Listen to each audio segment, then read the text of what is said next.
me? Okay. Okay. So, question number one.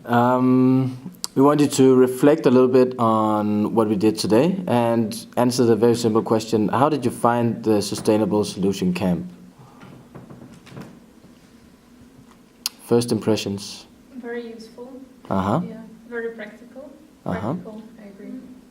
Nice to actually get out in the real world and do something that can have an impact. Uh-huh.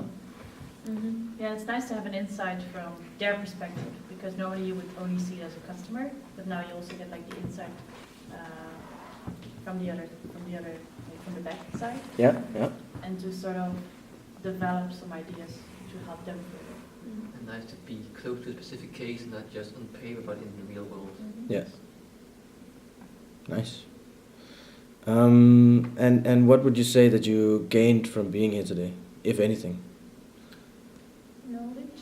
Yeah, I think it's been very helpful to what you also said, get backstage and see how tourism works from the inside. And people who do this on a daily basis, what challenges do they face, and just getting your hands dirty, getting to do theories and practice, I guess. Yeah. And also how difficult it sometimes is to implement a really good solution just because the guest is in the way, or something else is in the way that's maybe you hadn't thought about. Well, what impact does this have on the end user? Yeah. It was also very surprising to see the employees being so motivated, at least Thomas, and they seem to be very concerned about what they are doing, and it looked like they feel huge responsibility. So I think it was also important to see that people care, and they do it also because they like it, not because only of the money. Yeah, so that's not just a front. So Yeah. I mean, it's They actually do something, Yeah. and not just something. They do quite a lot to make an impact. Yeah. And it's also like maybe not necessarily into depth, but also the way how we were creating and developing ideas today was very nice, because with the creative thinking and the post-its, also like helping each other to get more out of it. So also like doing it together. For me, like it really makes sense, because you always like stop in your own border, but you have to get out of your comfort zone, but also go next level. Okay. So you think the process helped you, be more creative and develop ideas further than you would otherwise? Definitely. Yeah. Okay. In what way? I mean, some of you maybe have your own. In what way did it help? I mean, just the process about exchanging ideas back and forth on a really, really quick basis. The yes and that I know you took that from improv, but it works very well with idea generation as well, because you get instant feedback and you get instant response, and you need to develop it quickly. You need to actually think on your feet. For me, the cards help quite a lot.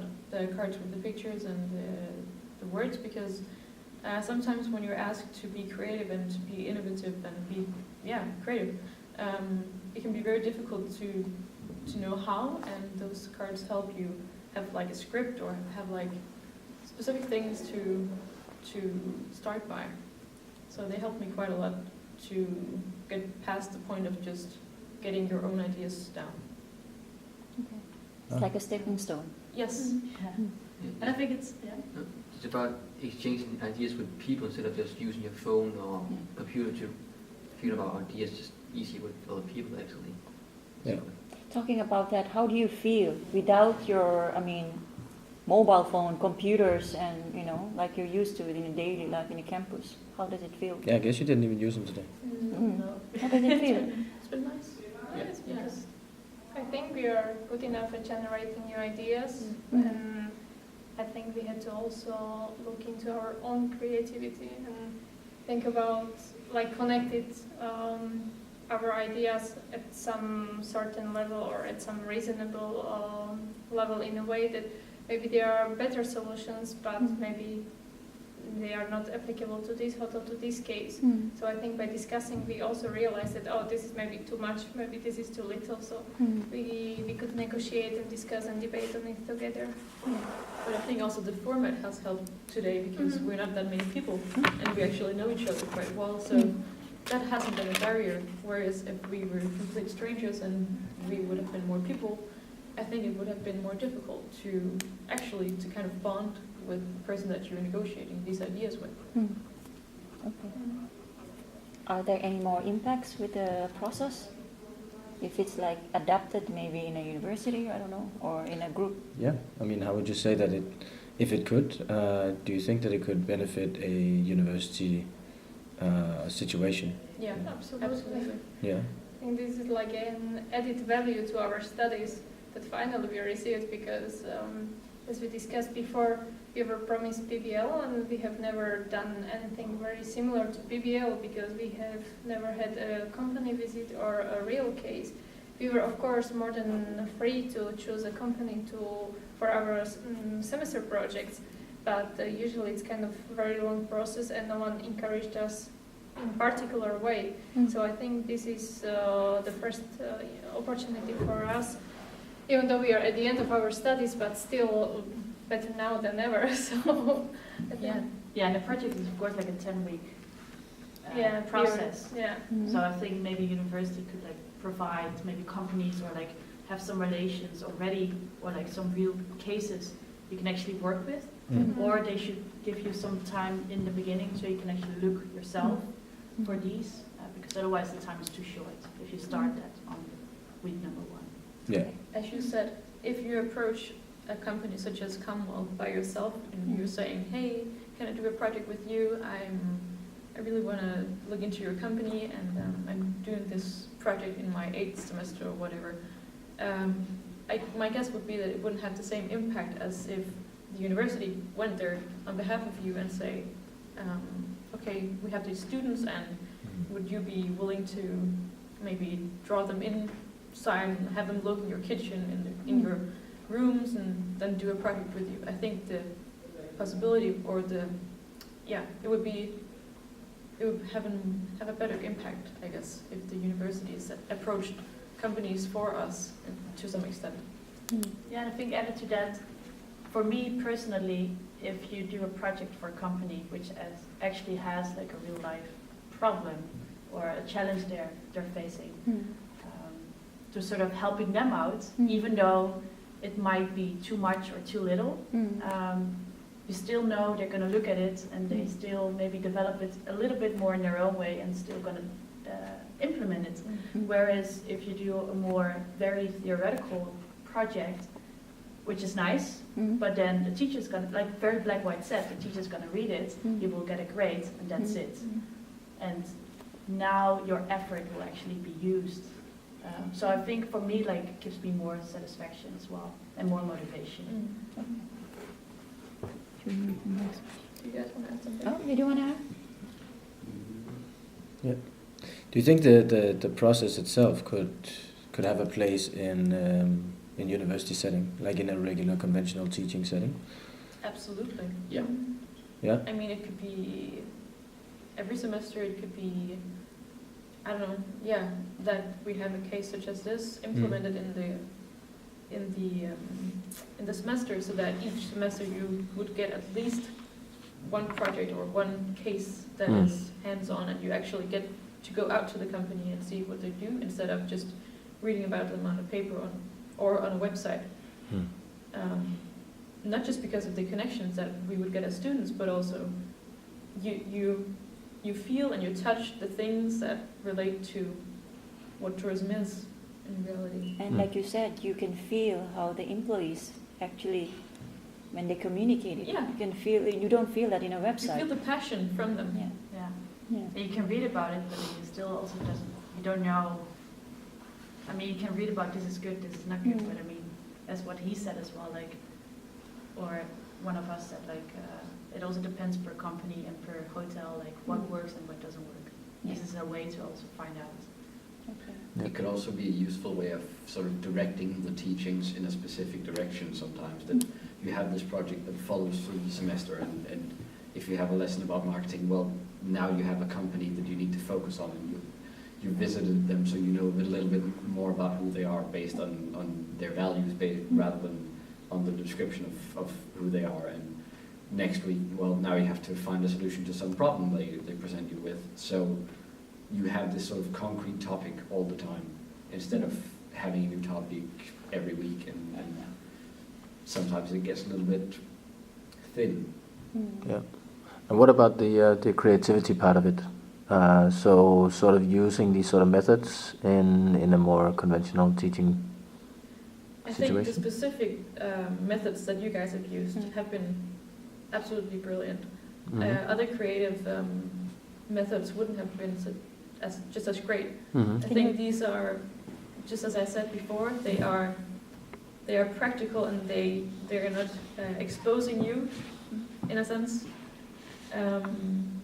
They're encouraging you to help you in this process through the cards and through the yes and exercises and yeah. Can the others elaborate about it? The other one? Can the others elaborate on how they feel about this? I actually have one point for the previous question. Of course. Because I think this is also a good opportunity to like get out and see what kind of trends there are. Because, for example, literature, it of course goes back. So I won't say everything is outdated, but on a certain point it is. And what is happening right now, of course there's no literature about it, but this is still like a good opportunity to face it and to work with it, or to sort of experience what's going on. And But also maybe, sometimes literature can be right, and I don't know, for example, the hotel might be focused too much on one thing that is not maybe that relevant anymore, because they were so much concentrated on this one. So I think that's also the idea of using the case studies is an opportunity for students to feel like colleagues of these people. So they don't want to compete with them, but they want to help them with their knowledge, because of course these people that have been working here, maybe they have experience of 20 years, but maybe they don't know that there are other countries developing similar projects, and that they could be transferable or applicable also here. So I think it's like exchange of the knowledge at the same time, but Help them get them out from their blind spot. exactly, and think out of the box, not just within this environment, but also broaden your knowledge. I think in the end you can ask yourself two questions. Do you want to sit down in front of the computer, read some academic literature, or do you want to get out and meet real people? And the second question, do you rather want to spend 15 minutes in small groups at a table, or do you want to get up and just try to be creative in another way? I don't know which one I would choose every time. I also think the creative approach can be very useful in the beginning phase of projects every semester, because at that point you're often having a hard time figuring out, well, what are we going to write about, and how are we going to approach it, and what methods are we going to use, and so on and so on. And at that point, often you need to actually think really hard about it, and that's difficult if you just sit down and, well, we have this idea, what are we going to do about it? So maybe bouncing it up more off each other would actually be more helpful. Which semester is that? Should you start? If you pursue, you've been gone through now. 10? First 7th of the 7? master. When you come in? First semester of the bachelor. To get seventh that semester mindset of the- in already. Yeah, Yeah? I mean, why not the first semester? Yeah. exactly. Yeah. First semester or seventh semester, depending on if you're doing a bachelor's. Yeah. Yeah. Okay, yeah. So from day one? Yeah. Well, not, Yeah. basically. And also I think, at least in our program, we haven't been introduced so many case studies as a type of method for the projects. We were mainly focusing on interviews and questionnaires, and this case study can be also used, and I don't know if someone used it, to analyze actual case and use it for your project, and use this new technique. Like, it's not very new, but it's used, but we don't have many skills, I think, on this one, because we haven't worked with cases. Now let's talk about PBL. How is it to work with PBL in reality in school? We haven't worked I with want to say PBL. we don't. Really? One semester, eh? I mean, like, we had some attempts to introduce us to PBL, but I think it wasn't very effective because if I should describe PBL, this is PBL. You have a real problem, you have a real company, and you can apply your knowledge. So this was like the first experience of PBL for me at this university, so from my experience. And I think what the PBL that Aalborg University has applied in reality, at least for our program, has been you have a problem formulation that you solve, not as much as a case or an actual problem out there that you approach. Instead, it has just been you have the problem formulation, and that is what you're going to work with. So did they give you some methods on how to do it in groups, this PBL? Yes, it did. I mean, like, we had some group trainings, like, to identify our roles in groups, and I think it's, How was it? Honestly, I can't remember that, and I think that says a lot. yeah, It's it was been once. It and was yeah, at we've the done it beginning when once. you were the person that was reviewing all the paper, or the person that was keeping up with the deadline. So everyone in the group Oh, has yeah. his own role, Right. and we were supposed to match and create our group based on these roles. Yeah. But I think in the end it didn't work out for us because we still found our own groups. So Yeah. maybe it just didn't work in our case, but I think it's difficult to form a group if you don't know what you are going to work on. I mean, many people, they just create groups and then they find a random topic, but maybe the topic could be bringing people together. So if you know that you have a case, you are going to work with Comwell, and if someone is interested in hotels, they can do the project about this one. But if someone is interested more in NGOs, they won't be interested in Comwell. So I think that was also the problem, that we had firstly groups and then the topics. If I'm honest, I've had PBL 2 times during university. I can't remember anything. But none of you guys have been at Aalborg University for a bachelor's. Yeah, Yep. Oh, you have? Yeah. Okay, Yeah. yeah. And twice. And you still only I twice? can't remember from It the hasn't first been semester, applied. so like Honestly. Really? They teach it for the first month or two, and then Yeah, yeah. it sort of disappears. yeah. Okay. Dissipates. I think it doesn't work for humanities, faculty of humanities, because I know that there are other technical programs, and it works for them. Yeah. So they are very much encouraged to do internships with companies and then carry on with the internship project and develop it into master thesis. Or I don't know, there are other projects. They have speakers from companies, they have startups, and it's a little bit more interactive. In our case, I think it's very theory based still. So How can we improve PBL in your... Yeah, in because different companies? I guess it's there, right? I mean, like you said, you're doing the problem formulation. You're actually working on a problem. I mean, you're making the problem yourselves, though. Yeah. So you don't I find think that's it the problem. Yeah. funny. Yeah. So you don't think, yeah. So you think that it's lacking something. It's lacking substance, maybe a little bit. Yeah. Yeah, because I think also for companies it's very important that you have those skills, because you can have a lot of knowledge, but if you don't have any idea how to apply it, then they will be like very nice, but then of course like in every job you come, you learn, because like nowadays there's not a specific job like you studied and you're gonna exactly do this. It's also like broadened a bit. But I think for companies it's very important that students have experience and know how to apply things, or know how to think creative and to come up with ideas instead of just having the knowledge. And you commit to projects so much more. Yeah. I mean, to themes as well, to a topic such as sustainability, which can be complex and difficult to understand. But if you have this day, such as the Comwell case day, you all of a sudden have something to relate it to. You have something specific to work with instead of working with broad ideas like how do you improve sustainability in the tourism industry in general. That's too broad. We can't work with that because we can't focus on anything. It's a bit more tangible when you're here. Yeah. Right? And the thing is also that we now we work with a private company, but meanwhile public companies, usually they are very busy. Either they are busy or they have no budget. So it's also difficult for us to develop any PBL activity with them if if there is no response. And also maybe this could be an initiative from university, try to connect smaller companies or private companies, because we know and we understand that DMOs and NGOs, they are important in tourism, but it's also very difficult to reach them. Yeah. Should it be a subjective in your curriculum or something, or is it? Yeah, like private businesses or something. Okay. Yeah. Could be nice. Is there any more way how Aalborg University can improve the PBL? You want to add more?